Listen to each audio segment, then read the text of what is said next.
கிழக்கு திசை காற்றின் வேக மாறுபாடு காரணமாக தமிழகத்தில் இன்று முதல் வரும் 18ஆம் தேதி வரை ஆங்காங்கே பரவலாக மிதமான மழைக்கு வாய்ப்பு உள்ளதாக சென்னை வானிலை ஆய்வு மையம் தெரிவித்துள்ளது. நீலகிரி மாவட்டம் குன்னூரில் அதிகபட்சமாக ஒரே நாளில் 30 சென்டிமீட்டர் மழை பெய்துள்ளது.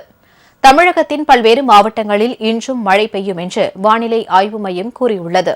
சென்னை நகரை பொறுத்தவரை அடுத்த 48 மணி நேரத்திற்கு வானம் ஓரளவு மேகமூட்டத்துடன் காணப்படும், லேசான மழை பெய்யக்கூடும் என்றும் அந்த மையம் கூறியுள்ளது. இன்று காலை வரை பதிவான மழை அளவுப்படி அதிகபட்சமாக நீலகிரி மாவட்டம் குன்னூரில் 30 சென்டிமீட்டர் மழை பெய்துள்ளது. நீடாமங்கலத்தில் 16 சென்டிமீட்டரும், திருமானூரில் 15 சென்டிமீட்டரும் மழை பெய்துள்ளது. 5 சென்டிமீட்டருக்கு மேல் பல ஊர்களில் மழை பெய்துள்ளது.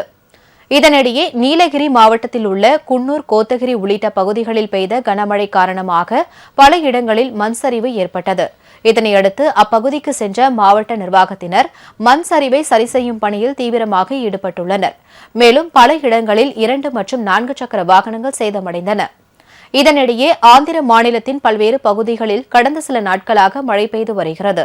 இந்த நிலையில் சித்தூர் மாவட்டத்திற்குட்பட்ட சோமலா களிக்கிரி பகுதிக்கு இடையே போடப்பட்டிருந்த பாலம் சமீபத்தில் வெள்ளத்தில் அடித்து செல்லப்பட்டது.